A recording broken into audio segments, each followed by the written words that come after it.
Liverpool are leading the race to sign Spanish and Atletico Madrid midfielder Saul Niguez. They're preparing and have negotiated a £40 million deal with, of course, the struggling Atletico Madrid, struggling financially this year. And it looks like the Copites are about to exploit that in a move for Saul Niguez. €40 million is reportedly the sum that the two clubs have agreed on. An official bid is still yet to be submitted by Liverpool Football Club. Saul Niguez does appear to be interested, but personal terms still need to be resolved. This could be a gargantuan move for the Anfield outfit this summer, a huge way to improve their midfield.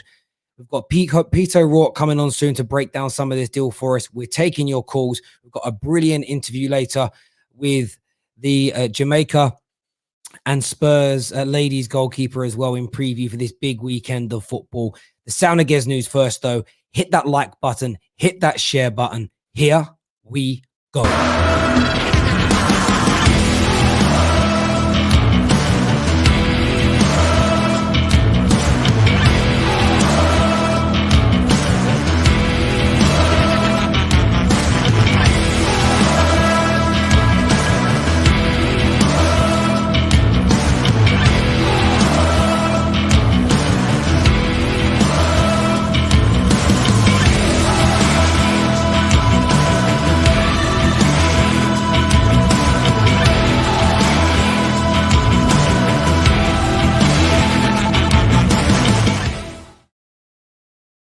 Good afternoon, every single one of you. I hope you're well. Hope you're having wonderful, wonderful days. Liverpool Football Club are a club that keep their transfer dealings very, very close to their chest indeed. And it does appear, according to numerous reports today, and a story that's been really going on now for a couple of weeks, very quietly in the background, that work is being done behind the scenes for Liverpool Football Club to secure the signing of Saul Niguez from Atletico Madrid this summer. A fee in the region of €40 million is reportedly been a deal that's been struck between the two clubs. Now, this is, of course, been done by informal meetings. No official bid has gone in by Liverpool Football Club, and is expected the Spanish outfit are waiting for Liverpool Football Club and FSG to formally submit this. Now, there will definitely be some negotiations around the structure of this deal still to be had, what the initial down payment is, how long it's going to take to get played. Will some of the 40 million be made up of add-ons? At the same time, Liverpool still need to 100% convince Saul Niguez that Anfield is a place for him. What I was told this afternoon is that there is a deal of excitement from Saul Niguez about moving to Liverpool and moving to the Premier League, but personal terms at this point have not yet been resolved. Liverpool almost going about this deal back to front compared to how most clubs have been operating in recent years, not agreeing the personal terms first. But it appears that Liverpool want to try and make headway with the club as opposed to anybody else. In relation to the player, Saul Niguez is a sensation. And I'll say this now, full disclosure, as a Manchester United fan, if Liverpool pull this deal off, I might cry. I might legitimately sit down like a baby and blubber for an hour. Liverpool did this to me with Mane. I was laughed at by Man United fans when I said he was brilliant. Fabinho. I was laughed at by Man United fans when I said he was brilliant and versatile and could be one of the best defensive midfielders in the world. And now Saul Niguez. For 5 years, I begged my football club to go and get this deal done. And Liverpool appear to be leading the way. They've struck a basic financial agreement with Atletico Madrid, and they could be looking to trigger that button any moment if they indeed get that sign that Saul Niguez 100% wants to join them and is committed to leading Atletico Madrid and becoming a Liverpool football player. When you look at him, excellent passing range, short, long, good crosser of the ball, excellent at dictating tempo in the middle. His forward passing accuracy over 75%. Passes into the penalty area accuracy at over 50%.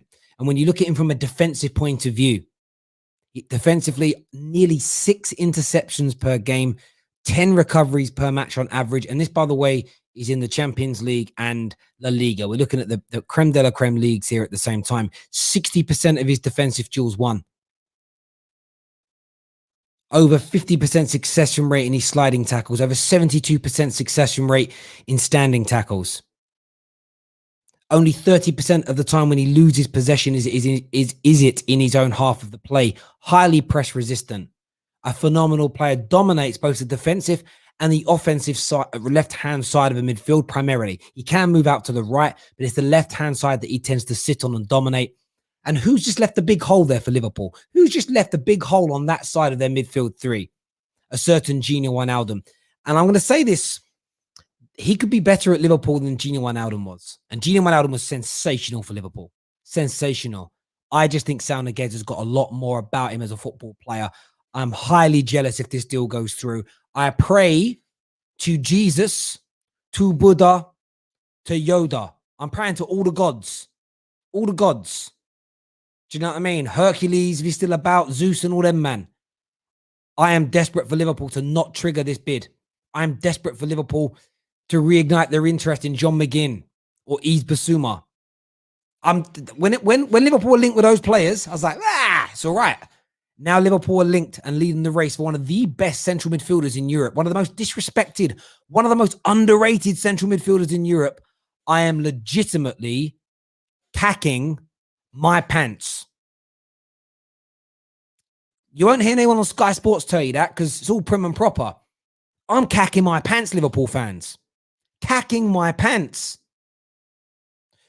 We're taking your calls a little bit later. Peter O'Rourke is going to come on and break down this news for us. As I said earlier, Becky Spencer, current goalkeeper of Tottenham, formerly of West Ham, and of course, recently just made her debut for Jamaica in goal, is coming on a little bit later to preview. You talk about a bit about Euro 2020, the player of the season, a bit of Pickford. Really nice interview. That's all coming later on in the show for you, so make sure you stay tuned to the Terrace here. Monsieur Ahmed says, a great asset he will be considering his age, whom he has played under, and the strength, the midfield even more. Being 26, the ceiling is very high. Exactly. Saul Niguez is one of them players that, because of how long he's been rated and everyone's thought he was brilliant, it almost feels like sometimes you look at that and think to yourself, I don't know what the word is here. He's 30, he's 32, 33. He's been around so long, but he's still young. And look, Yves Bissouma you're linked with could still happen. Renato Sanchez. I think Renato Sanchez is such a gamble. Flopped in the Prem before. Not a great injury record.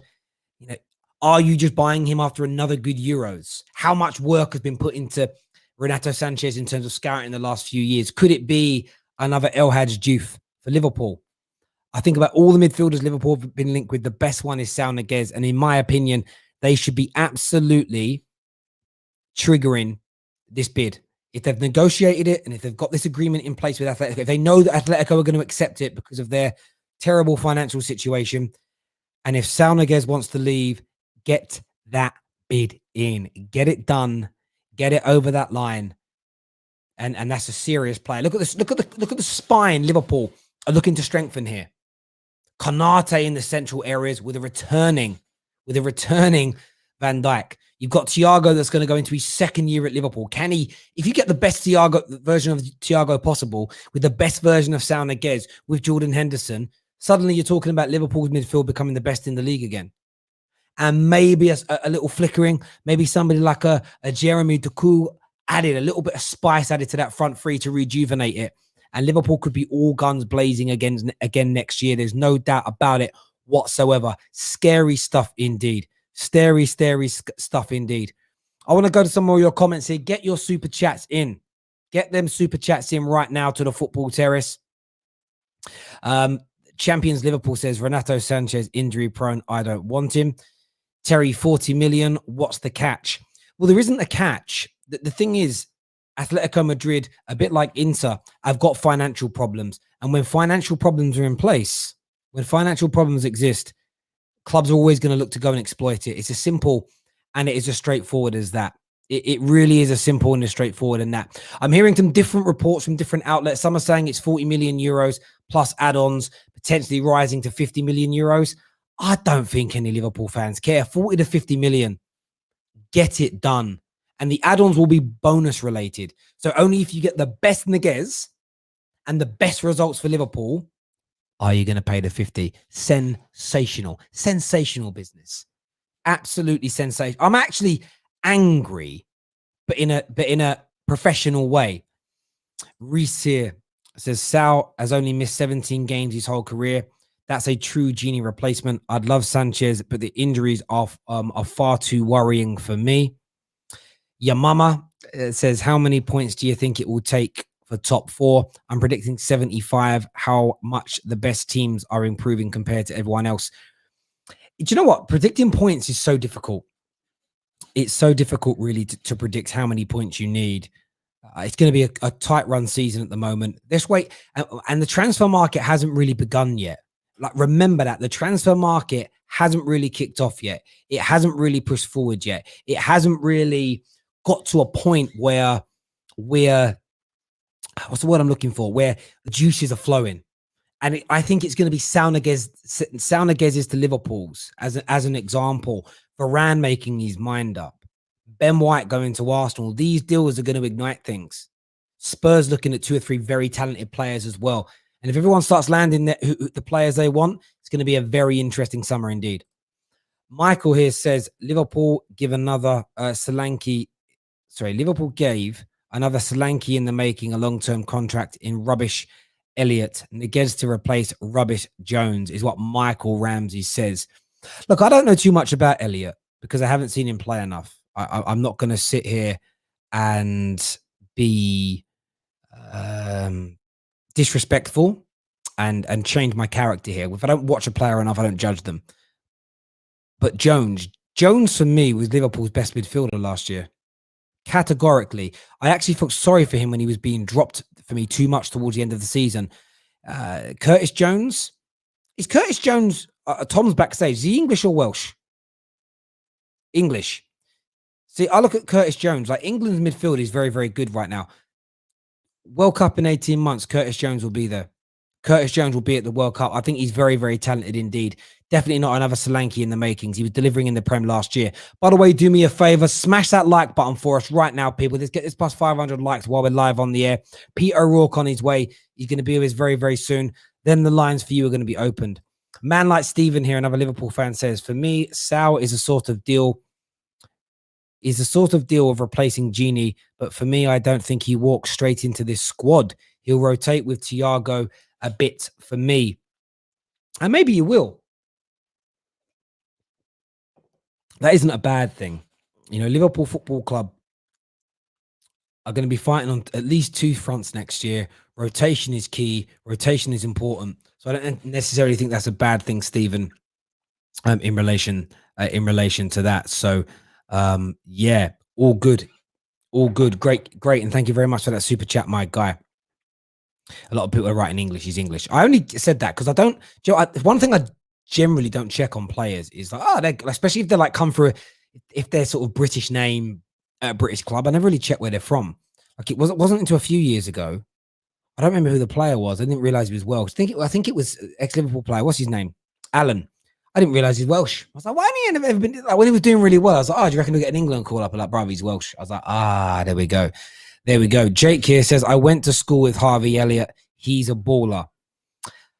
Is Harvey Elliott the one that got in trouble with the Harry Kane video? Is that him? Yeah, that guy. I haven't seen him play enough to have too much of an opinion, but to say that he's a Solanke in the making, that just doesn't feel right to me at all. Let's do some more of these. Joe Allen. There we go. Yes, Joe Allen. Absolutely. Let's do some more of these comments here. Simon says, as a United fan, I'm scared of what every other good club seems to be doing. When will United ever act like a big club again? Well done, Liverpool. I mean, I think do you know what's mad about that comment is up until like the Saul Niguez news, Liverpool fans have been saying United are doing proper business. We're not. Chelsea fans are saying United are doing proper business. We're not. Arsenal fans are actually quite happy with the kind of work they're doing. City haven't signed anyone yet. Like, I think everyone needs to calm down just a little bit in relation to this. I think people do.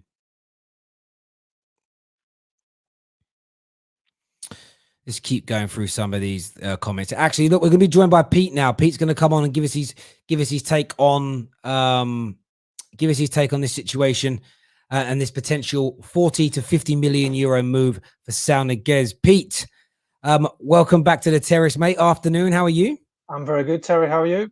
Yeah, I'm good. I'm good. Spent the day out with the kids. It was very nice. And as always, news breaks when you're busy. Like, if I was sitting at home in my office ready, nothing would happen. It's a bit like when you sit down, your phone rings. You know, oh, sit down, relax, and the phone goes. But yeah, very good, mate. Very good. Saul Niguez to Liverpool seems to be picking up a little bit of pace, or at least in terms of Liverpool negotiating what the price would be, at least. What's your take on the situation, mate?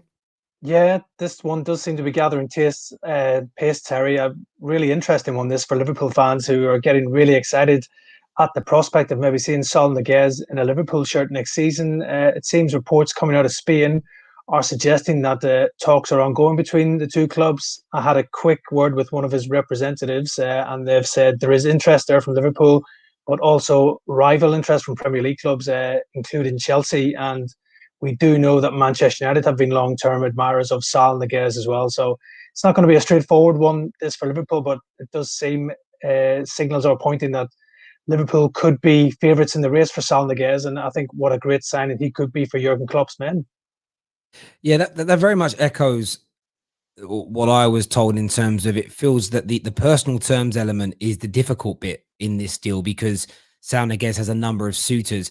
Actually getting this deal done for around 40 to 50 million with Atletico appears to have been the more simplistic element because of their financial situation. Would that be about the long and the short of it?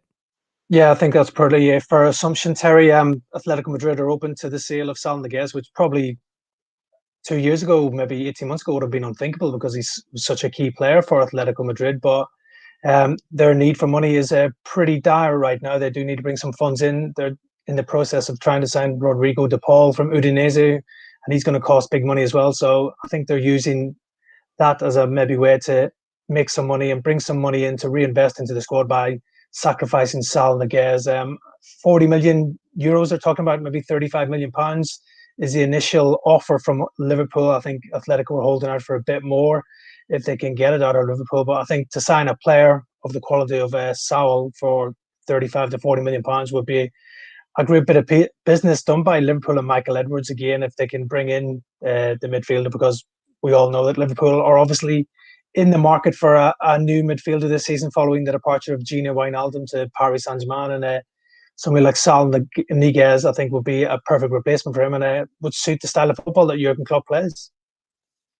Yeah, absolutely. As I've already said, as a United fan, I'm absolutely heartbroken if this goes through because I've wanted Saul Niguez for about 5 years. I love his versatility. You get a lot of midfielders that are talented who, if you change their role a little bit, they regress slightly. Oh, they don't like to be made to play defensively, and if a week later what I love about Saul Niguez, you could play him in a sort of DM or defensive role for 2 months, and he'll do a brilliant job, and then say, do you know what? We've got some injuries. We need you to play on the right hand side of the attack, and he can do it. And he's just brilliant at every single role in that midfield that he gets put into. And I think Liverpool, if they pull this off, and as you say, there is competition. Chelsea, they've got so many people in midfield already. It's a difficult one. If Man United don't at least try and get him at the same time, I'll be fuming. I would say, well done, Liverpool. But with our midfield issues, Fred and think about who we've got, Fred and McTominay, to not look at Saul Niguez, especially with Paul Pogba potentially leaving. Do you think that if it could be a case of Man United are waiting to see what happens with Paul Pogba before they start looking at someone like a Saul Niguez? Yeah, I think that makes sense. United aren't probably going to make too many moves for a midfielder. We know they're interested in Eduardo Camavinga, the young Ren midfielder, but he's probably seen as one for the future. He's got real potential, the young midfielder, but United's priority is to try and tie down Paul Pogba to a new contract. We saw how good Pogba can be during the Euros for France, when for me he was one of the standout players in the tournament. We maybe didn't see that often enough in a Man United shirt over the last couple of seasons, but it's definitely in there. But yeah, it's a tricky one with Pogba entering the final year of his contract. He's going to be looking mega money if he is to extend that contract, and we all know he's going to have suitors who will happily sign him this summer or even agree a pre-contract with him in January to take him on a free transfer next summer. So PSG seems to be the ones that are pushing to try and sign Pogba, while I'm sure Juventus and Real Madrid, who have been long-term admirers of Pogba, would be in the reckoning for him as well if it does become the case that he ends up leaving Manchester United and refuses to sign the new deal on offer at Old Trafford. There we go. Listen, just a quick update from yourself, Pete. I know you've got some. I know you've got. Is it cricket this evening? With the Yeah, not me. The kids are playing a bit of cricket training, so that'll be my Friday evening taking up that. But at least there's no Euros that I'll be missing out tonight. Yeah, absolutely. Listen, have a great time. I hope the kids have a good time, mate. And we'll speak next week back on the Done Deal show. Top man, thank you. No worries, Terry. Speak soon. Cheers, Pete. Thank you very much indeed. Thank you. There you have it from Pete O'Rourke. He spoke with Saul Niguez's representatives. They know that Liverpool are interested. There is genuine interest from Saul Niguez. But of course, as we said earlier on in the show, confirming what the sources of the football Terrace told us, that the personal terms here are the sticky part, because there are other teams, including Chelsea and Manchester United, looking to get this deal done. The deal with Atletico Madrid is almost the easy part. 40 million, maybe rising up to 50, is an offer that can be submitted. Liverpool won't submit the official bid until they get the confirmation from Saul Niguez that he wants to join. Liverpool will never risk the embarrassment of having a bid rejected and a player joining Chelsea, or heaven forbid, a player joining Manchester United. They will never, ever take that risk as a football club. But Liverpool right now are leading the race. It appears Saul Niguez is more inclined to want to go there than any of the two other teams, because Liverpool are making inroads. They're showing genuine interest into Atletico Madrid. It's going to be an interesting transfer to keep abreast of and see how it moves forward. We are going to go to your calls now. We want to hear from you as football fans. We want to get your take on this deal. We're going to share the link now in the comment section. We're going to pin that comment to the top as well. We're going to pin it up so you guys can see that, and you can call in. We also put a poll out a little bit earlier on in the show to ask, will Saul Niguez be a success at Liverpool? And 70% of the viewers have said yes. 70% of you have said yes. That's absolutely amazing. Aaron here with a super chat says, I'd take Saul Niguez for 40 million any day. He's top quality. Sounds a little too good to be true, but we will see. We will see. It's going to be an interesting one indeed. Michael here says Hendo and I think you meant Don Thiago midfield. Maybe you meant there. Ain't going anywhere, but fighting for 6 to 10 place. None are capable of 5 to 10. I'm really struggling to read this. Maybe it's my brain. Hendo and Don Thiago midfield. I don't know what the Dun's meant to be, mate. Ain't going nowhere, but fighting. Oh, right. Not going anywhere, but fighting from 6th to 10th place. None are capable of 5 to 10 Premier League goals. I kind of listen, viewers. Do you agree with what Michael's saying? Sorry, my head just could not read that sentence. I don't know who the Dun's meant to be. Is that meant to be Sal? No, it can't be Sal. Predictive. I'm trying to work out what predictive text might make it. I can't work it out, but anyway, there we go. Mo says, do you know what, Mo? Where's Mo #2? I'll mod you now, mate. I'll mod you now. When I see your next comment come up, I'll give you a little mod, mate. Remember to stick to the rules, my brother, and no craziness in relation to blocking people for no reason. No reason at all. He means Thiago Dunn. I hear you now. That makes sense. That makes sense if that's what he means. Terry had a zoot before the show. Nah, brother, it's called being dyslexic, but thank you very much indeed. Thank you very much. Just keep having a look here at some of these comments, and let's go through some here. Same price as Pogba. Go grab him, United. A lot of people want to see that. First caller of the day, though, that we're going to get on to have he say with us is going to be Tom Littles here. Tom, welcome to the Terrace. Saul Niguez, give me your thoughts. Oh, it's very, very, very good if that is actually able to get across the line. The part I appreciate most about him, though, is his ability to play as more of a wider midfielder. Because of the way we like to play with our midfielders dropping back and letting Robertson and Trent bomb on, the fact that Saul is so natural in a more wide defensive position is brilliant. Absolutely brilliant. And I hope that while he's able to do that, I hope that if we get him, Klopp will occasionally just say, you know what, we've seen what you can do attacking wise. The reins are off, go do it. Because we do need some creativity from midfield, and he can provide that. But the idea that he's going to be we need someone getting 10 plus goals a season from midfield, it's never going to happen, because our midfielders never get up there enough to do it. It's always the fullbacks that are up there. That's why we often end up with Van Dijk as our fourth top scorer behind the front three.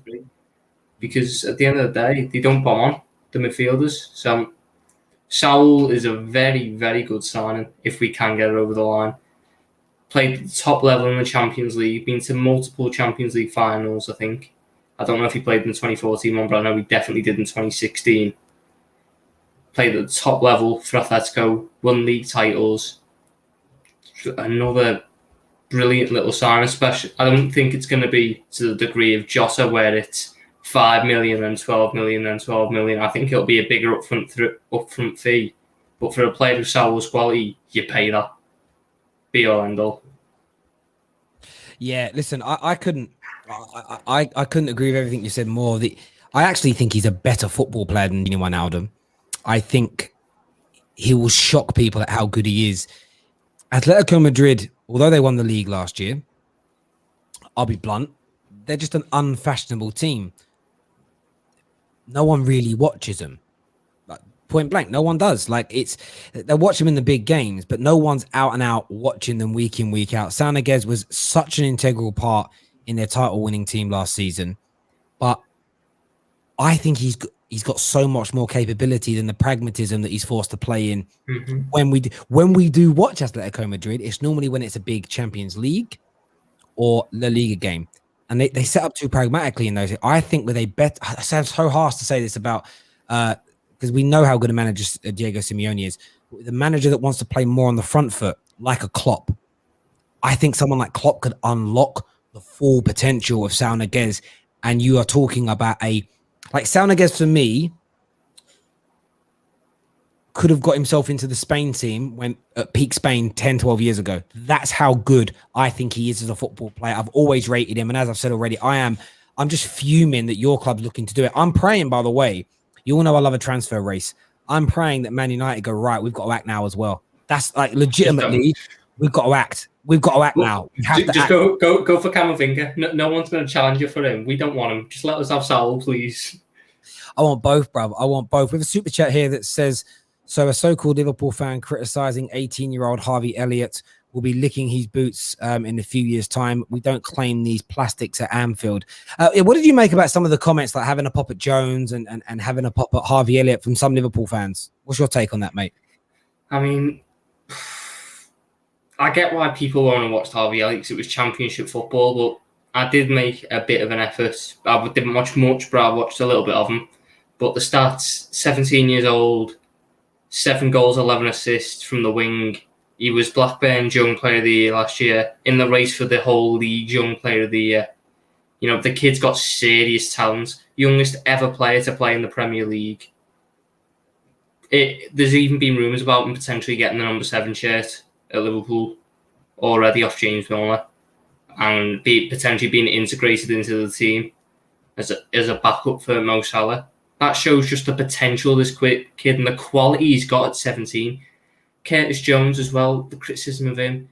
People expect him to be a Gerrard. We're not going to see players like Gerrard, the generational talent. Curtis Jones came in last year when there was a hell of a lot of pressure on this Liverpool team because we were struggling, and he was putting in consistent quality performances.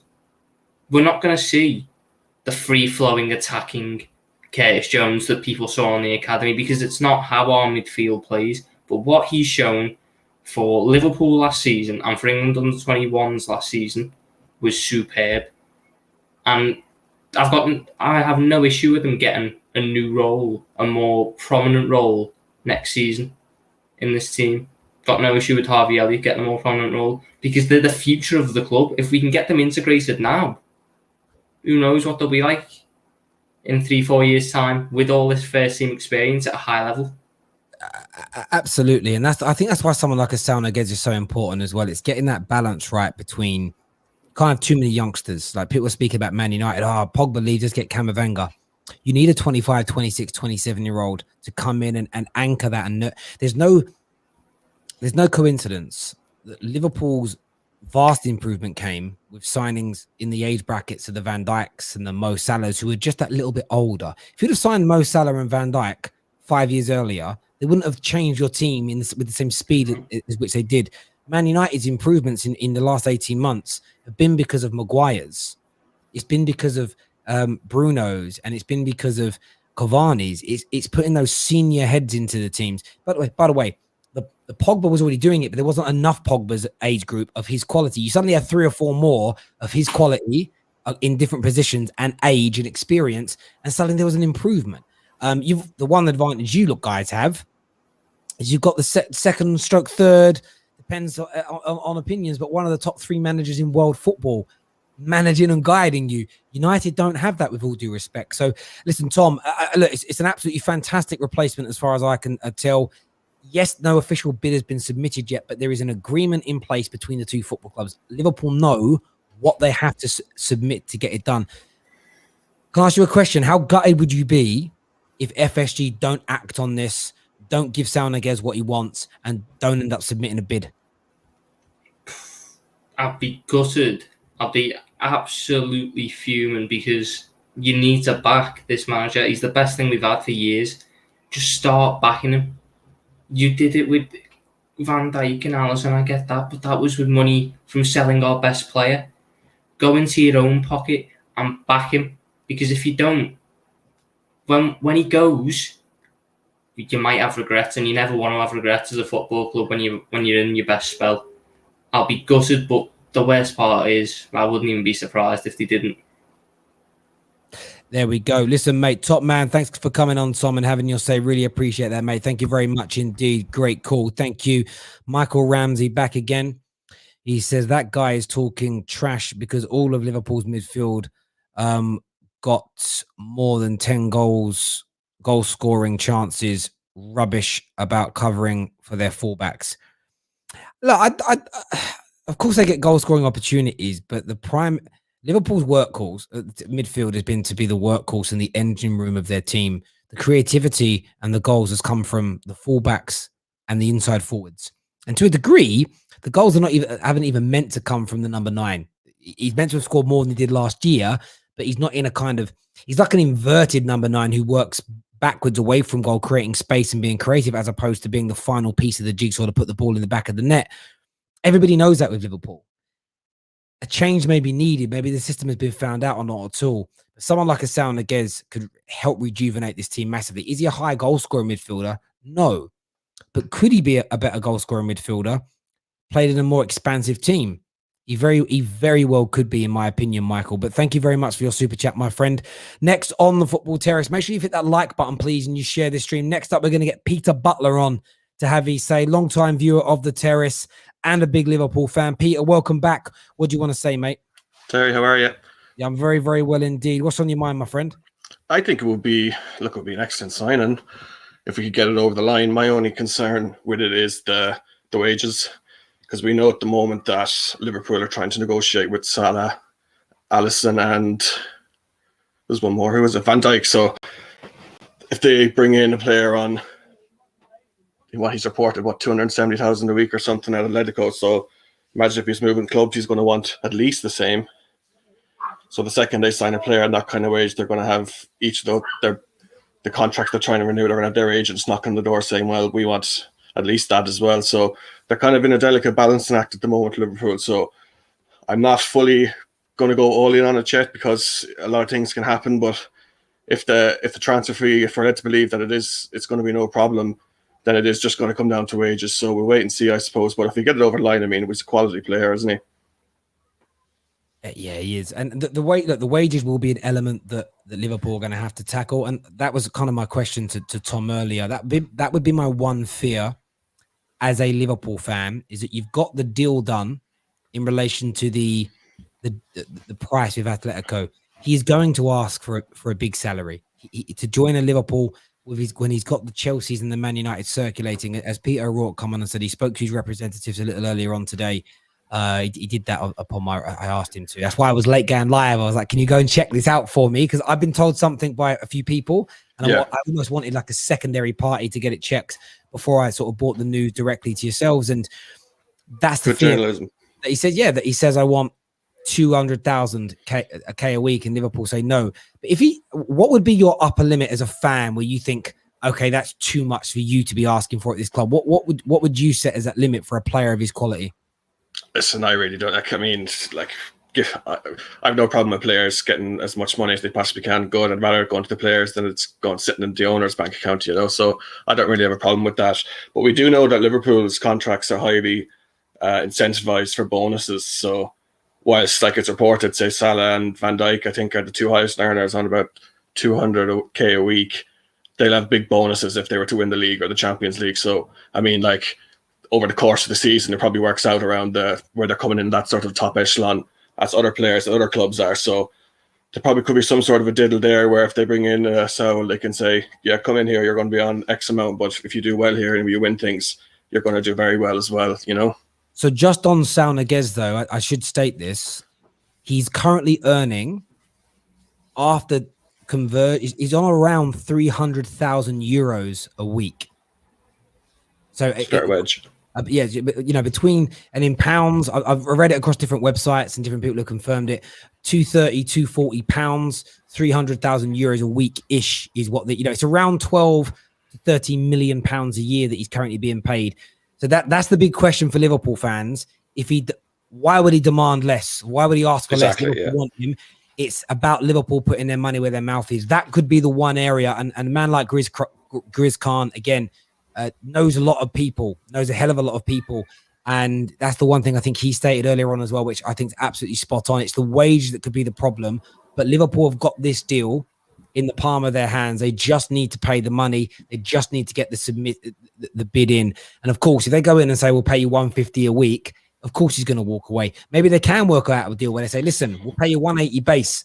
But if we're winning games and we're in this position, blah, blah, blah, blah, blah, it rises to the 240, 250, 260. I think that's what they're going to do. I think that's sort of their way of getting these players over the line, because Liverpool kind of have to get real in a sense as well, because, you know, they're trying to re-sign Mo Salah now, and naturally Mo Salah as well, when it's right to turn around and say, well, I think I've been the best player in the Premier League for the last 4 years.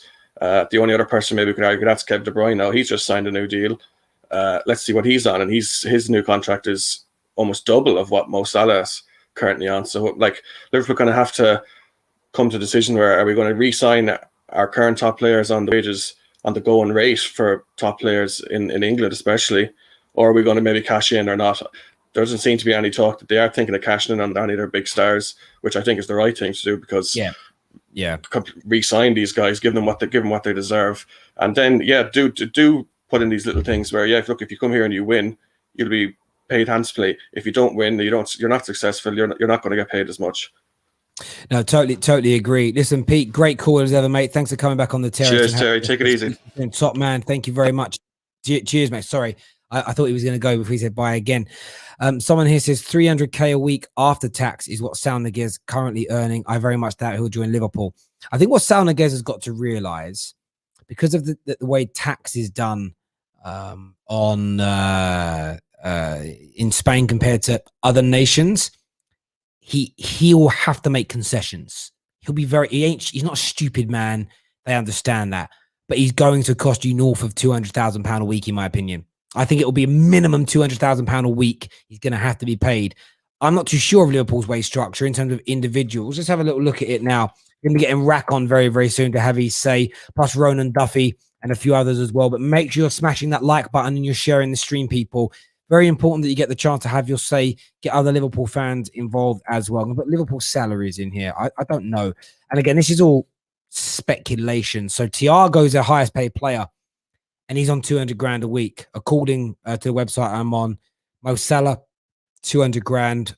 Firmino, 180. Van Dijk, 180. So yes, if these are within reason accurate, Saul Niguez would come in as the highest paid player. That's going to have a chain reaction, because maybe not Thiago, but Mo Salah, Firmino, Van Dijk, Alisson, Henderson. I think you go down that low and you think, okay, below that 140 a week Milner, he ain't going to ask for more. Naby Keita and Oxlade-Chamberlain, 120 each a week. They've got no legs to stand on to ask for a pay, right? I mean, they don't actually have legs to stand on most of the time, let alone literally. Mane could be the guy here. Mane's on 100 grand a week. He's on half of what Mo Salah's on, but he could be leaving in the near future. No one else in the club will have the scope to do that yet. but it's those top few. If they stay, the Salahs, Firmino, Becker, Henderson, Dijk, they could be the ones who maybe say, I want an extra 50, 60, 70. They all want an extra, they might want an extra 100 grand a week. You suddenly get like 4 or 5 people wanting an extra 100 grand a week on average. It's a lot of money, you know, it's a lot of money. Let's say you round it up to half a million a week. It's 2 million a month. It's 24 million pounds a year more money Liverpool have to spend. So a lot of things have to be calculated and worked out before they can move forward. Next on the show to have these say, man like Rack is here. Rack, firstly, 40 to 50 million, do you think is a good price? Is Saul Niguez the right kind of player for Liverpool? And will FSG sanction the big salary that Saul Niguez needs? Hey guys, hey Saul. Saul is a great player. I mean, I think you defined it perfectly when you said he's got everything. You know, if you want him to play the more conservative role and concentrate on keeping possession, he can do that. If you need him to fill in another position, play box to box, for example, he can do that. He's both creative and he's disciplined. I think the discipline thing is what the majority of what you've seen under Simeone, because he's naturally a more conservative manager. But you know, he's been successful. They obviously won the league last season. But he's got so much to his locker. He's great tactically. He's great physically, technically. You know, he's got the lot. So yeah, the money will be the money. If we sign him, I think he'll be a great player. And a lot of Liverpool fans were kicking off about John McGinn a week or so ago, and I've always been of the opinion that whoever we sign will end up being the right player, because I think our recent transfer record kind of shows that. So I trust whoever Michael Edwards wants to bring in and whoever Klopp wants to bring in. But you know, just in terms of a fan appeal, obviously Saul is in a different league to a John McGinn. But if we were to get John McGinn, for example, we wouldn't be paying 50 million. Like some people thought we were going to be paying 50 million for John McGinn, which is ridiculous. If we would have signed John McGinn, for example, we would have been paying maybe 15 million or 20 million or something like that. So, you know, swings and roundabouts. Just very quickly, a few people said actually Mane's on 180. I just went onto a different website, and that one does say, everyone else is the same, but his one does say 180. So clearly, as I said, I'm not claiming to be an expert. I'm literally getting this off the internet. So yeah, I've seen another website here that says 180 that Mane's on. But my point still remains that you're going to have these. The issue you've got is John McGinn and Basuma are probably going to cost you in and around the same amount of money to sign, is in transfer fee. But this is where this is where anyone who defies my logic around net spend not being real falls down, because the Niguez deal isn't being held up by the transfer fee or net spend in the sort of arbitrary basic bitch primary school way that the tabloid newspapers talk about it. It is that it's the huge salary he's demanding, because Basuma and John McGinn are never getting paid anywhere near as much. You could probably put those guys on between 50 to 80 grand a week and they'd say yes. Literally, it's the 200 plus thousand a week. And then what the likes of Firmino, Salah, Mane, Henderson, Van Dijk request. Would that be the worry for you, that they all then demand more and it creates a problem?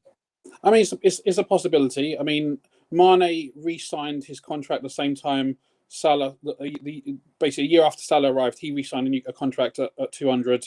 Bobby and Mane re-signed at 180, and I think Virgil was on 180 as well, if I remember correctly. So, yeah, I mean, the front three are on pretty much similar-ish money.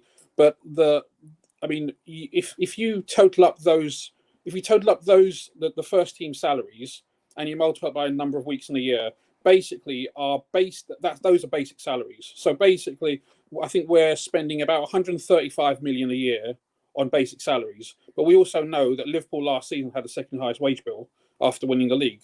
So there's a huge number of bonuses that both based on performance individually and performance of the team collectively.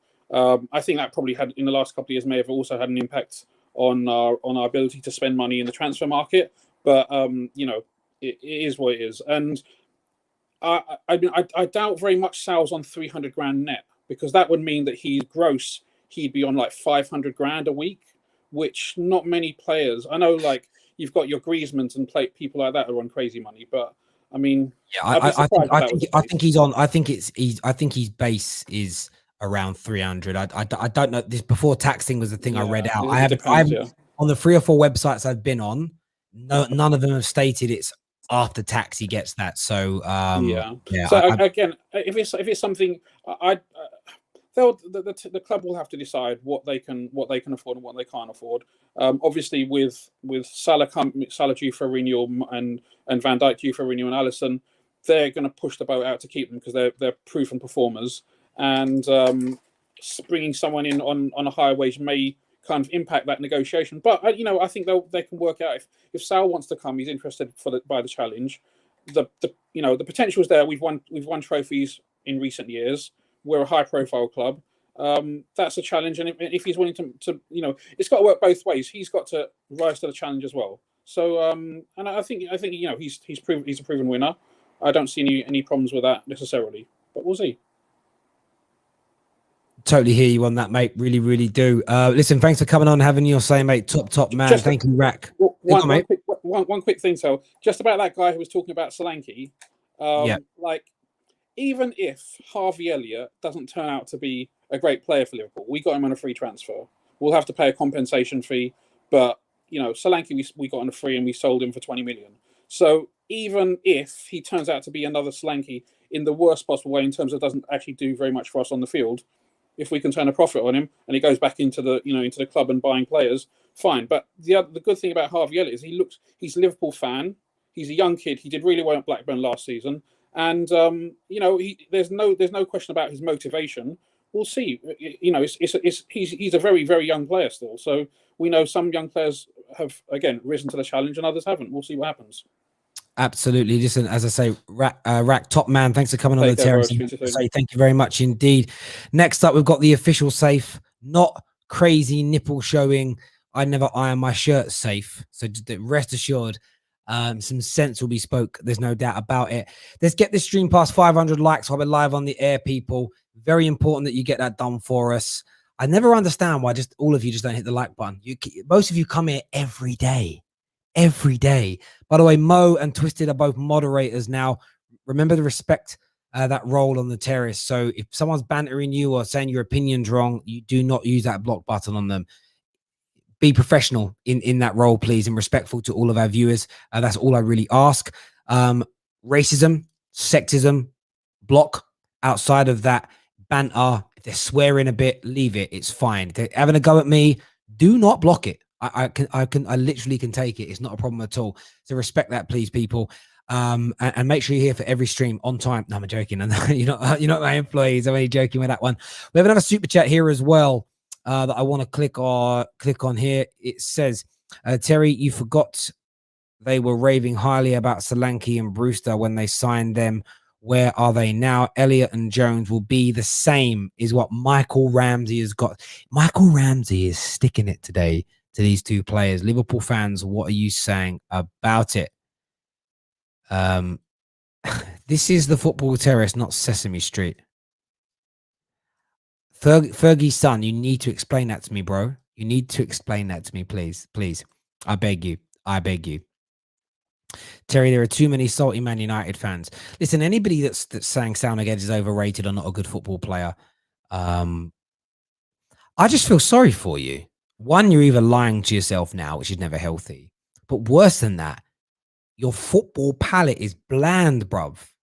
Your football, it's like, do you know, like sometimes, some people take it as an offense. Like, I don't know, when I used to live in East London, we go out for dinner. We go to all different types of restaurants of different nationalities. It'd be Italian, Mexican, Indian, whatever. And we go to places, I tell you what's really good. We went to an Afghan restaurant. That was really good. Tell you what else I really like Gurkha restaurant. Woo! Right. Anyway, you go to different restaurants and you try this, you try that. My palate's pretty good. There are a handful of foods, anything like mushrooms. I can't eat mushrooms. It's a psychological thing. I don't eat fungus. Like, it's a rule. It's like, why would you eat athlete's foot, bruv? Like, I don't eat fungus. No fungus goes in my mouth. As a rule, tongue, I don't eat. Any kind of foot, don't eat any foot. Chicken foot, cow foot, any kind of toe or foot, not having it, right? It doesn't matter what country's doing it. Whether it's, towels, oxtail soup. Nah, bro, I ain't having none of that in my mouth. But generally, my palate's pretty good. I always feel sorry for people, though, when you're out. It's like, I don't know, we'll go to a curry house and everyone's getting in the food and they're like, omelette and chip, please. I don't look and go, oh, you're so disrespectful to somebody else's culture. I don't think like that. I'm like, bro, you got no palate. You don't get to experience the wonders and the beauty and the flavors of the world. That's how I feel about football fans that don't rate Saul Niguez. It's like, bruv, you got no palate. You don't even enjoy football if you don't think Saul Niguez is good. It's a madness. It's a Mo Farah's foot. Why would I eat Mo Farah's foot? Do you know what I mean? And by the way, none of those foods taste bad. I've tasted. It's a psychological thing for me. It's like I can't eat rabbit because I had a pet rabbit. I could never eat dog because I had a dog. Do you know what I mean? I've never had it. I bet if my dad was weird and we grew up with a pet cow, I wouldn't be able to eat beef. Like, I'd be like, no, but Daisy, bruv. Daisy was a great animal. You ever seen a cow run? Have you ever seen a cow run? Cows run weird. My daughter runs like a bit of a cow. She kind of when she runs, she kind of half skips and half runs. She keeps falling over. It's annoying me. I've got to sort it out before that, Project Lucy Bronze. She runs like a cow. You know what I mean? But like a horse like gallops gracefully. Horse is sort of like sorry, Freya, but you run like a cow. Anyway, man, like official Saif's coming on to have his say. What you saying, bro? Terry, I don't even know what to say after that. Niguez, yeah. Yes. Do you know what? I was listening to the stream earlier and looking at the comments and stuff, and I saw like people obviously saying he's underrated and stuff like that. And I think like you're just stupid. Like you haven't been watching football properly if that's what you think. Like he's been class, and he's a great like fit-in for us losing Gini Wijnaldum, and to see Liverpool finally doing some business this transfer window it's a big thing for me, because I've seen United signing Sancho, and Sancho was just like that fish that everyone was trying to get on the end of their string, and United went and did their business. And then there's other teams doing business here and there. Chelsea getting linked with how have I forgotten his name, but with players. And Liverpool nothing, and you're just like, all right, cool. So what are we going to do now? Because we struggled in the league this season, and if we don't start doing business now, it's just going to get harder and harder. All the good players are going to get snatched up, and now it's finally nice to see that we've done a bit of good business. Big player, he's got potential. He's done it at La Liga, and there's no reason why he can't come into the Premier League and just kind of just slot in to that Liverpool team. Yeah, mate, I agree. I think he's sensational. What's your take on the salary situation? I mean, he's not going to take a massive pay cut. But that's something that I think everybody's got to accept. So from your kind of point of view, would you be pissed off if FSG don't sanction it and give him a big salary to get this deal closed off? So the thing is, it will be like, if they did that, which is obviously what I would want, just because I want to get him at the club and I want him to start getting in and playing. But it will be kind of hypocritical, because I think a big reason of Gini Wijnaldum not staying was the fact that he was getting paid less than like Tsimikas, for example. And if you're not a Liverpool fan, a lot of fans probably don't even know who Tsimikas is. And then you've got Oxlade-Chamberlain, who is getting more than Wijnaldum, and it's just like, you can look at it from two sides. If they refuse to do that, you're going to be like, this is the second player we've lost now, because you lot can't dig into your pockets, and they're a massive, massive corporation. And on the flip side is, if they go and fork out that money, it's like, all right, well, we had Wijnaldum, who we knew worked at Liverpool. Like, he did a good job for us while he was there. Why could you not just fork out that little bit extra and keep that talent in our team? So I don't know, it's a lose-lose situation, or you can look at it as a win-win situation, in the sense that you've got to do what you've got to do. Yeah, look, I agree with what you're saying there. I think this is one of those things where, look, if you do everything you can, if you offer him 230, 240 a week in one way, shape, or form, and you get the bid in early and fast into Atletico, but then Man United come in and say, well, we'll pay you the 350,000 we were going to offer Pogba, we'll give you 300,000 of it, and we blow Liverpool out the water. I don't think Liverpool fans can complain. The problem is, if you turn around and if Man United don't go for him and Chelsea don't go for him and offer him huge money, and you guys go in there and say, well, 140 max, he's always gonna say no to that. It almost becomes a farce. It almost be, well, why do all that work with Atletico? Why get into a situation? and then only offer an amount of money which is so far below what he's going to accept. It's like you're where I'm coming from. It's like it's a bit of a fugazi deal. So it's going to be interesting to see what Liverpool do. And as I spoke to 3 or 4 journalists today. I got some information from an agent who basically said to me, "Yeah, look, Liverpool have done the work. That the deal with Atletico Madrid is agreed in principle, in the sense of they know what will be accepted. They won't submit it until Saul Niguez commits to them. But of course, Saul Niguez won't commit to them unless they give him a good wage. And that's the one stumbling block now, as confirmed by Peter O'Rourke. But it's going to be interesting to see how this plays out. He's a top player. And definitely remember. Yeah, go on, mate. Go on. No, I was going to say, you got to remember he's 26, and this would probably be like the last big move of his career. I can't imagine him making another move at 29 to another big club or whatever it is.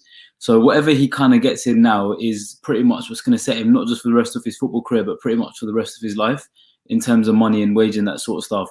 So obviously he's going to try and maximize, him as a player is going to try and maximize what he can gain out of this period now as well. And yeah, like if Liverpool, like if they do all of that, it's like walking into like, thinking you're walking into Primark, but going into Boss and being like, well, yeah, I can't really spend more than 80 quid on a jacket. And you're like, mate, you're in the wrong shop. Yeah. It's just, doing just kicking tires, which is nobody wants to see time wasting like that. Say thanks for coming on, mate, and having your say. Top man, thank you. A few people in the comment section were asking me what my favorite curry is. That's hard for me. I love a Balti. I love a chicken tikka. So it's like a chicken tikka masala. Like, that's such an English dish to like. Like, I won't touch a korma. I think korma is disrespectful.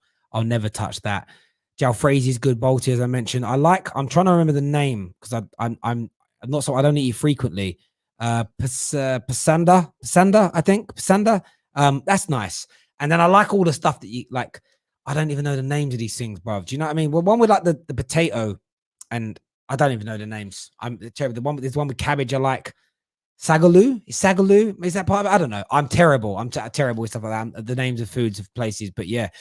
As and when I'm in one, I always eat it. Yusuf here says, as a United fan, I'm jealous of Liverpool having the chance to sign Saul. He's a beast. Better sign him quick. We might steal him from you. That's what we've all got to hope here.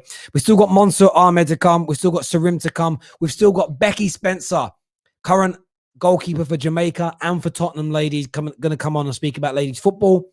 We're going to be speaking about Euros. We're going to be speaking about Pickford. We're going to be speaking about who's going to win. Is it coming home or is it going Rome? Is the big question on the terrace. So that's all coming up a little bit later on the football terrace. So stay here with us. Don't go anywhere.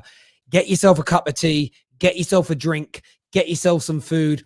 Set us up on your TV screens. But make sure the like button's been hit. Just don't forget to do it. Let's get it past 500 while we're live on the air, people. Next up, though, my brother's here. Recently, someone said to him on the stream, who the hell are you? Who the hell is he? You only get seen by 3 million people a month. And it's going to grow. Man, Lucky Gal's in the house all the way over in his homeland of Canada, not France. Hey, it's a Gal. What you saying, bro? Yo, Terry, what's with the intros, man? Appreciate it, though. I was going to say, I just wanted to come on and be like, you know what? The Saul deal is another one. Just goes to show you Liverpool do good business. As much as we banter them throughout the season, when it's a transfer window and you're looking at other people do business, you got to say to yourself, Liverpool do good business. They scout good players. And it's like, you look at what Gini Wijnaldum would bring to that team, excluding goals, Saul does it, plus goals. And I would say, you know what? The financial situation, I don't know exactly what the financial situation is, but Saif kind of gave me a little bit cluing of that. You're getting a better player in Saul than Gini Wijnaldum, in my opinion. Saul will bring more goals. He'll contribute more going forward than Gini Wijnaldum has in the attack. And he's done it on the big stage. He just won the league over there in Spain. And he's coming into this Liverpool team and he's going to be a beast. I personally would have been like, yo, if I'm Arsenal, you go and get Thomas Partey's former midfield partner from Atletico Madrid and try to prize him away. But since Liverpool are currently a better situation, and you know what, they're in Champions League football, of course he's going to go to Liverpool over Arsenal any day of the week. But you know me, I have to draw on that little Arsenal bit right there. No, I hear that. And I think the problem, interestingly, I think Arsenal would be more like, I feel like Arsenal would pay the wages because of the lower transfer fee, if that makes sense. And I suppose that's what you've got to weigh up here. And that's what you've got to hope Liverpool fans have got to hope they do is go, do you know what? We're getting an £80 million player for 40 million. So invest that other 40 million into his wages over that covers his wages for 5 years. So it's almost, it depends how you weigh it up, really. So for me, I'd pay Saul Niguez 250, 300 grand a week. He's that good of a central midfielder. In other news, Ben White closing in 54, 55 million is the kind of price. That's going to be, it seems like the formal announcement is kind of imminent and days away. You excited about you get sort of used to the idea and excited about watching him play next year? I'm just happy that we're getting a center half that replaces the quality and the ability that David Luiz had on the ball. That's one thing that we cannot take for granted. He started a lot of our attacks, David Luiz. He played those diagonal balls over to Kieran Tierney, which started majority of our attacks from that flank. He also played a lot of the balls over the top to Saka. Just for example, remember the Wolves game? All the balls that he was playing over the top early in the game to get Saka in, and the balls that he was playing in the last couple of games before he got injured. David Luiz was an integral part of our attack and our defense, and Ben White will be that. I'm not putting pressure on him. I'm literally just saying what his ability is, his ball playing ability, the fact that he's English. We won't have to worry about filling the homegrown quota with players that are not of the standard, because we're getting a £50 million player because he's English. Maybe if he wasn't English, it would cost maybe 30, 35, 40. But still, I don't care how much they pay. As much as the player comes in and performs, that's all that matters to me. You're not complaining about Harry Maguire's 80 million. He's playing well for you guys. Exactly. No, exactly, bro. And back to Liverpool quickly. If they sign someone like Saul Niguez, are they back to being title challengers next season for you? It's also how Van Dijk gets back to normal, how the whole team gels, and they still need that player up top. They're missing that one more piece to the puzzle up top, because they have the front three and they have Jota. If they just had one more piece to maybe give them more of a push as a whole unit, then they'd be like nailed on contenders again. But as of right now, I still think Chelsea and City are a little bit ahead of them, and maybe they're more in line with Manchester United than they were a couple years ago. There we go. Listen, my man, thanks very much for coming on, having your say. Enjoy Canada, man. And speak to you soon. Take care, mate. Thank you. All the best. Cheers, mate. Michael here says the guy, I don't know which guy he's referring to now, but he says that guy is talking rubbish. Blackburn is in a Bush league. That's Harvey Elliott's level. Even Solanke is scoring because he found he's level 2. Michael Ramsey is still coming for these academy players at Liverpool. He's coming. Next on the show, Sharim is with us now. Sharim, welcome back to the Terrace, mate. Give me your thoughts on the Saul Niguez news. Yeah, I'm really happy that we actually been linked to a player. Today I did the illegal thing of actually looking at the gossip column on BBC and seeing us linked to Adama Traore, which pissed me off. So seeing us being linked with an actually a decent player, that's great. I really do hope that we do pull him in though. I want to see him sign for the club. I've just got a weird feeling sometimes FSG is just going to fuck this up somehow. Yeah, are you confident that you will pay the salary that's required to get this deal done? I'm not sure. Like you were saying, what is he on 270 a week euros? 300 euros. I've been on 4 or 5 websites, and in pounds it ranges between 220 to 250 in 3 or 4 websites I've been on. So it's a lot of money. Yeah, so you're going at like Van Dijk and Salah wages. So I'm not sure whether they would be able to pull him on that wage because they've never done that before. But I think you have to. If there's a player out there of that quality, sometimes you just got to bite the bullet and just go, right, you come in at the top echelons of our wages. And, people are saying, if people say to like Van Dijk and Salah, they need a pay rise, I agree with them. They are 2 best players. Give them the money to keep them there for the rest of their careers. Let's do this. Yeah, I totally agree. Sarim, thank you very much. Actually, if someone actually said to Terry, all the dishes are fake restaurant food. Real Asian food is eaten in our homes.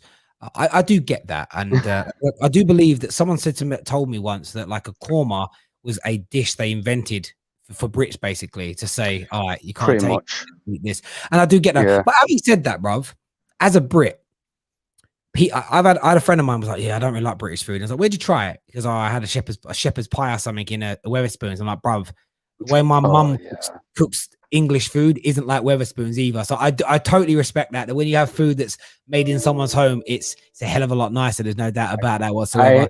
I had a guy working at my house. Bless it, he was a white guy, and I was just talking to him about food and stuff. And he was like, "Yeah, I really love spicy food." And I was like, "That's a bit strange." And then eventually it came out his wife's Indian. I was like, "Yes, you're about that life, my brother. He's getting the proper stuff at home and everything." Yeah, do you know what it is, mate? Like, again, majority of my experience of eating, say, Asian cuisine, it has been at restaurants.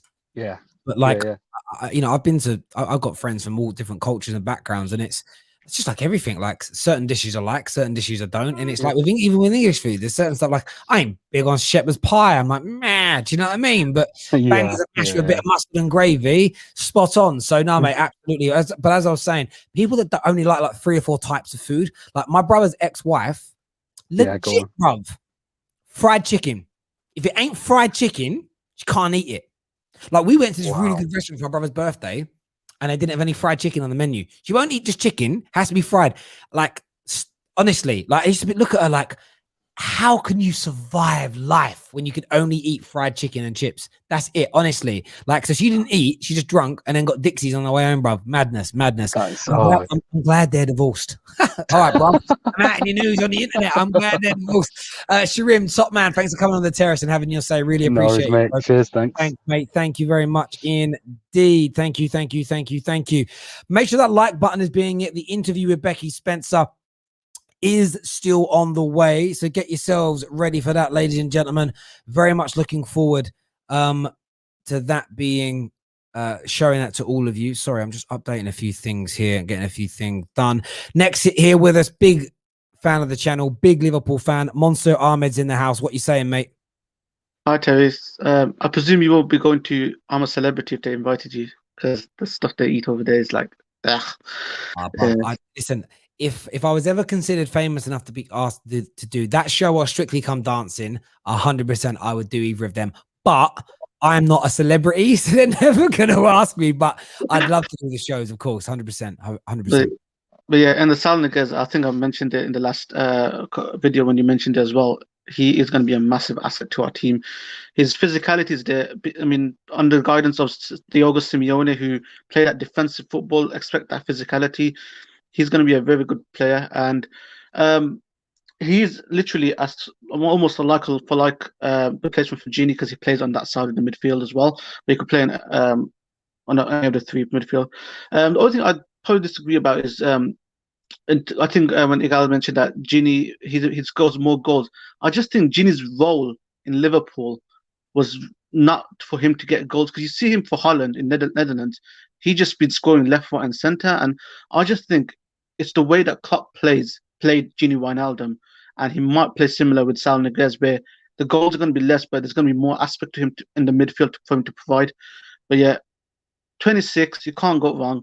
In terms of the salary wise, it's going to be a tough one. I'm just hoping that Liverpool must have agreed on something to get his salary down, because whilst we can say we need to pay for him, he's a class player, you're going to have other players who's going to say, hang on, I've been here for 3-4 years. Why am I not on that wages?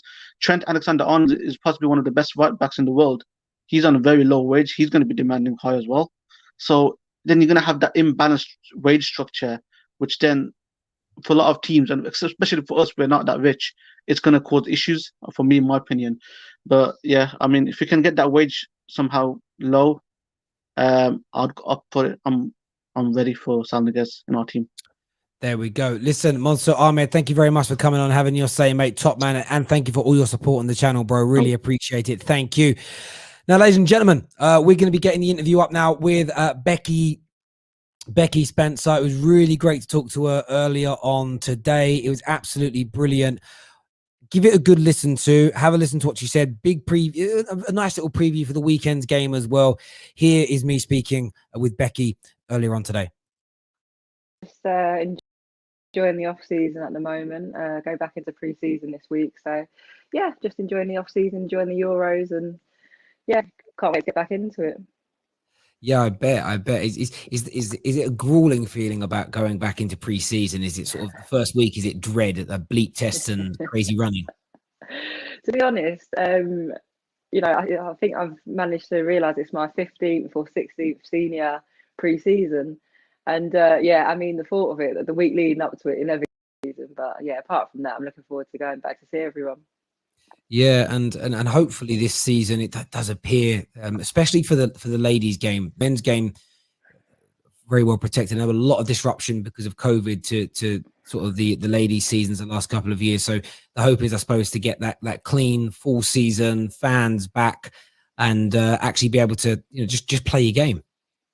Yeah, I mean, it's been so on and off, and mentally it's been really tough, I think, for everyone, anyways, in general in the world. But it's just been really tough. You don't know whether you're coming or going. You don't know whether there's going to be fans allowed in. Like, everything has just been so uncertain and unsettled that we kind of were so lucky to continue playing. But then obviously it wasn't the same because the fans weren't there. Your family's not in the crowd. There's just so many different things that could factor. Some of the games almost felt like friendlies because the atmosphere just wasn't there, and you're almost relying on your sideline to kind of help you through them tough games. And it's just been such a weird time, and just so unsettled, uncertain, and I just can't wait to get back. And obviously with things opening again on the 19th, just hoping that the full crowds are allowed back in again. Absolutely, because the growth of women's football in the UK sort of specifically, I would say in the last 4, 5, 6 years has been huge. And of course, there's still a lot of work to go, more exposure is needed, but the crowds were growing, and TV exposure was growing, more pundits on television, the likes of Alex Scott leading the way. It must be nice to, as you say, want to get back to it and just start building on the great job you were all doing. Yeah, and obviously with the buzz around the Euros as well, on the men's side, I think that's going to kind of create an atmosphere where everyone wants to go to watch football again.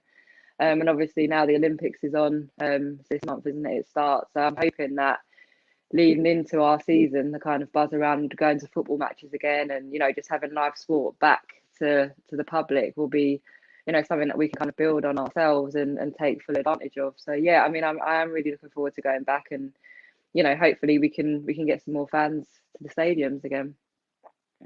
Yeah, absolutely. And in terms of the growth of the women's game in the UK, we know it's been great, as we've already said, a lot more exposure. What more do you think can and needs to be done to ensure that the growth continues? And for me, what I want to see is I want to see more and more ladies being able to do this full time as a profession, and hopefully be able to earn enough money so that when you finish, it's okay, I can concentrate on going into coaching or management, or maybe just retire. What more do you think needs to be done to help the growth of the ladies and women's game? Yeah, I mean, it's a real difficult one. I feel like we're kind of getting there. There's a lot of players from overseas that are wanting to come and play in our league, which has given us a lot more quality. And also, we need to really focus on our homegrown players and grassroots as well, and bringing those players through, because I think it's easy to kind of get wrapped up in the money side of things, but I think without having quality players involved in your league, you're always going to struggle for investment. So I feel like we need to grow from the bottom upwards. We can't forget about teams that are in lower leagues and teams that are just like grassroots football. We can't forget about the youngsters. I think we need to kind of build from the bottom upwards with that.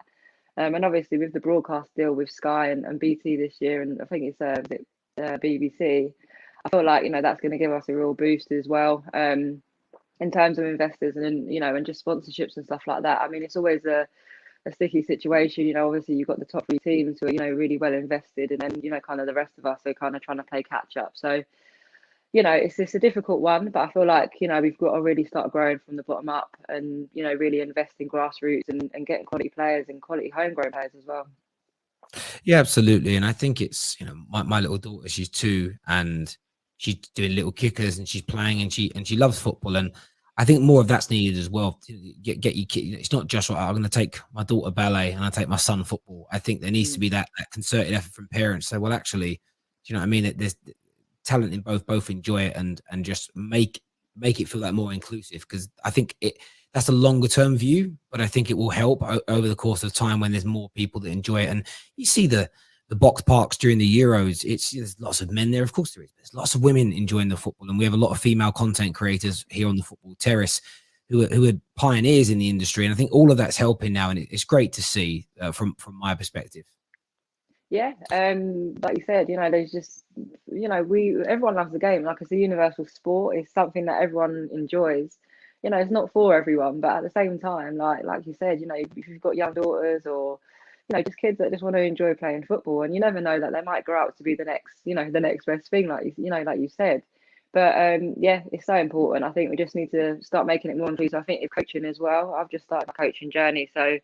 We need to get more female coaches on board as well to, even just to gain confidence and to gain, better understanding of the game, because it can be a real complex game, football. Obviously we're all running after a ball at the end of the day to score a goal or whatever, but there's just so much thought and process that goes into it all, and I think it's such a big thing. I feel like even just to gain confidence, just for females especially, we need more female coaches, but it's great, in the broadcasting world that there's so many females involved now.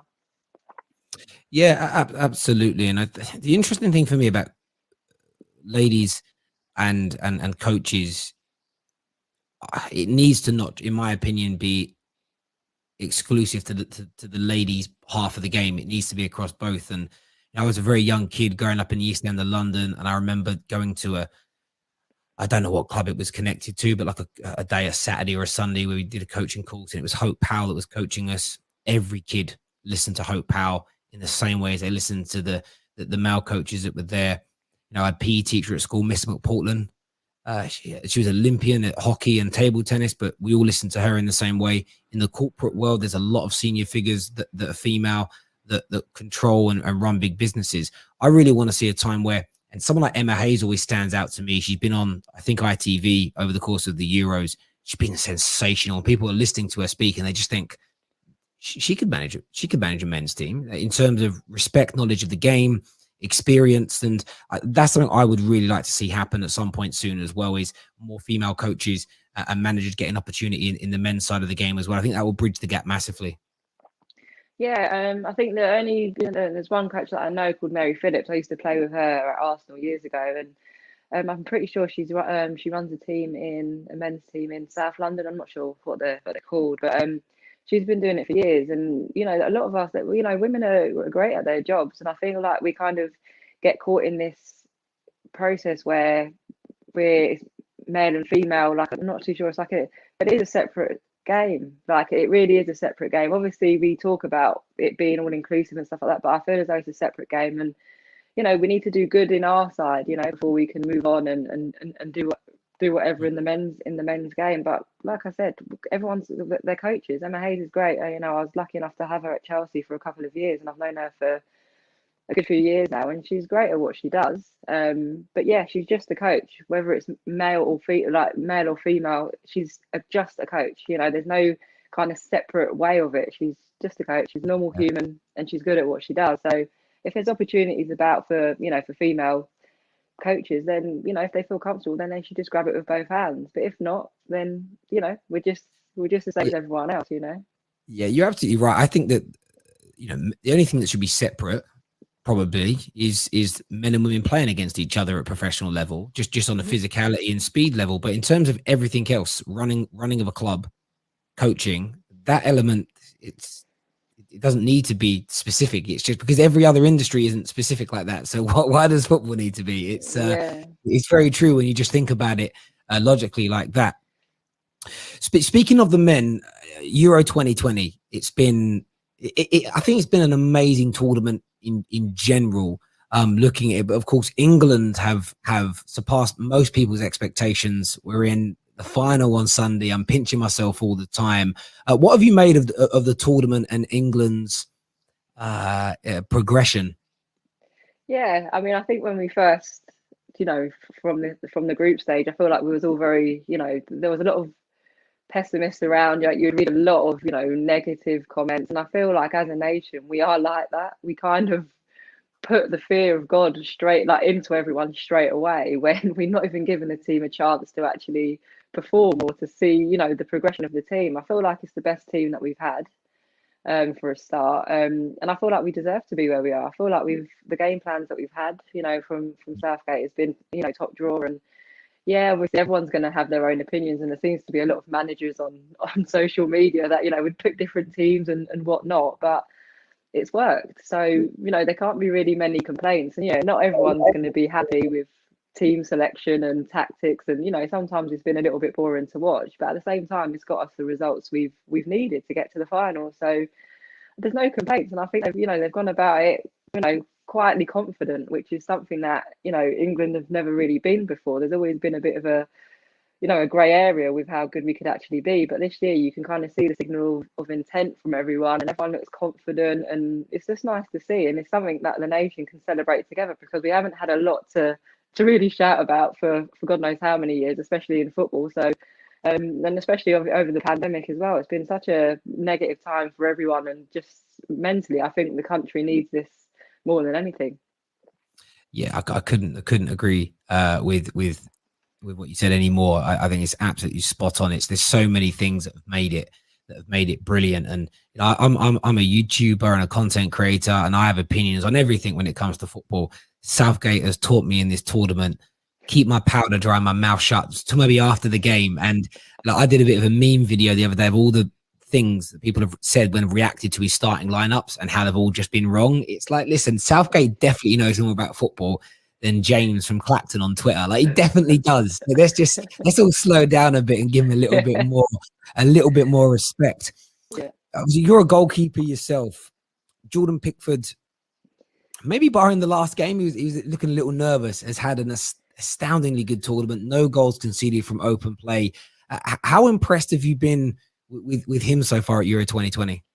Yeah, because leading into it, I wasn't really sure whether he was really our number one. I wasn't kind of convinced by how he's been even in the Premier League season. Obviously, he's a great goalkeeper, and he brings a lot to the England team. But in the past, I know he's kind of let himself down. I think it's an age thing where he hadn't kind of grown out of it, but he's kind of been very erratic and just so fired up that he couldn't calm himself down. And in the last game, I kind of saw that creeping into his game a little bit again, where he's kind of just almost overexcited, and he just wants to do so well. Like, you can see he's obviously commanding everyone and shouting, but then I think sometimes he needs to just take a breath, and he needs to just look at himself and go, okay, let me calm down, because what I do is important in these moments. And I feel like he has matured quite a lot over the past couple of years, and and you can see it in his game now, really. And to be fair, deservedly so. I feel like he's had a really, really, really good tournament. So I just hope that he can continue to to take that into the final without any mishaps. So yeah, I mean, I think he's been great. The defense, everyone's been great around him as well. Obviously, it's a team game, and it's not just solely him that kind of defends the goal. But yeah, he's been really, really impressive in this tournament for sure. And when it comes to that kind of pressure around on a goalkeeper, normally when it goes to penalties, they say there's no pressure on keepers, that they're not blamed if it doesn't work out, and they're heroes if they save it. In sort of tournament football or in matches, what are the kind of pressures that build up within your position in terms of, is it trying to be perfect? Is it you might not be involved for 20 minutes and you've got to be alert? What are the kind of pressures that build up in those situations? Yeah, I feel like, sometimes you're in certain games where, like you said, you don't touch the ball for a certain period of time. But I think it's just staying engaged. If you can't stay engaged in the game and concentrate throughout, then you're always going to struggle. I feel like it's easy to, it's really easy to switch off in certain moments. But the pressures that build up, I feel like when, if you're winning, for example, or if it's a draw, it's a really tight game. I feel like, we're looking at the time and you're thinking, right, I've got 10 minutes left. And you're kind of thinking, okay, the pressure starts to build up because you're thinking, I could be called into action any minute now to make a big save or to make a big decision. And you just got to make sure it's the right one. And I feel like it's, so much, I don't really feel as much pressure when I play now. I feel like I've kind of grown out of that kind of pressurized feeling. I kind of go into each game feeling exactly the same, not too nervous. I was saying the other day, I recently made my debut for Jamaica, and it was my first game last month. And I should have felt really, really nervous going into it and felt really pressured, but I just felt so relaxed. And I feel like the more relaxed you are, I feel like the pressures of your position are natural, but you can kind of focus them in different ways and make, and use them to your advantage. And I feel like that's what I do when I play. So yeah, there's a lot of pressure, but it's just how you deal with it and how you kind of perceive it, really. I think that's how it goes. Some keepers thrive off it, differently, or love the pressure of it and can't wait to prove people wrong and whatnot. But for me, I feel like the pressure, I just use it in a more relaxed way, so it doesn't feed off to everyone else. That makes sense. In terms of looking at this tournament so far, you know, focusing on England, who do you think's been our player of the tournament? I think Sterling, without a shadow of a doubt. I feel like he, you know, even in the early games where things weren't exactly happening attacking wise, you know, we weren't creating too many chances, as you know, compared to now. And I feel like he was, you know, the go-getter, the player that was taking the games by the scruff of the neck. His movement, you know, he's always wanting the ball, always making unselfish runs. He's always available. And you can see that by the, you know, the goals he's scored and, you know, the chances that he's created. I feel like he's been so important for us, and I feel like he was kind of a player that people kind of scrutinised going into the tournament, saying he was lucky to be there. He was lucky to even get on the plane, you know, lucky to go to Wembley, lucky to get on the plane, you know, to Glasgow, oh, so Rome, sorry. And yeah, for him, I feel like he's kind of shut everyone up now, and I'm just so happy for him because he's been, you know, he's had a rough time, especially in the papers and the tabloids and stuff. He's had a real rough time, and you know, obviously now everyone loves him, but he's been like that for years. He's been a great player for years, and I feel like, you know, he deserves a lot more respect than what people were giving him, for sure.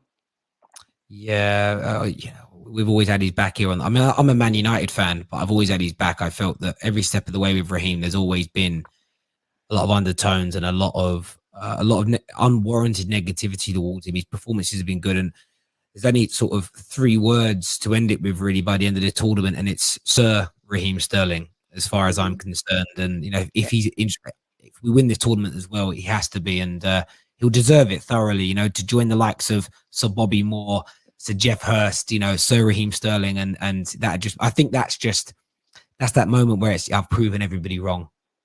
Yeah. But I mean, I feel like he kind of knows himself, you know, like he's not, you know, he knows how good he is, you know, he knows how good he is himself. But I feel like it's just been unwanted, you know, he's just had so much negativity and just so many people just constantly at him, you know. And obviously with footballers, they come under so much of that, so much scrutiny. But for him, it's just been a constant wave of it. And, you know, when people were saying that he shouldn't be going to the Euros because he hadn't played much for Man City last year, it was crazy. I just thought he's one of the best players. So you take your best players regardless, you know, and this is just proven to everyone that, you know, that didn't want him there. They're all celebrating his goals now, aren't they? So it just shows you, doesn't it?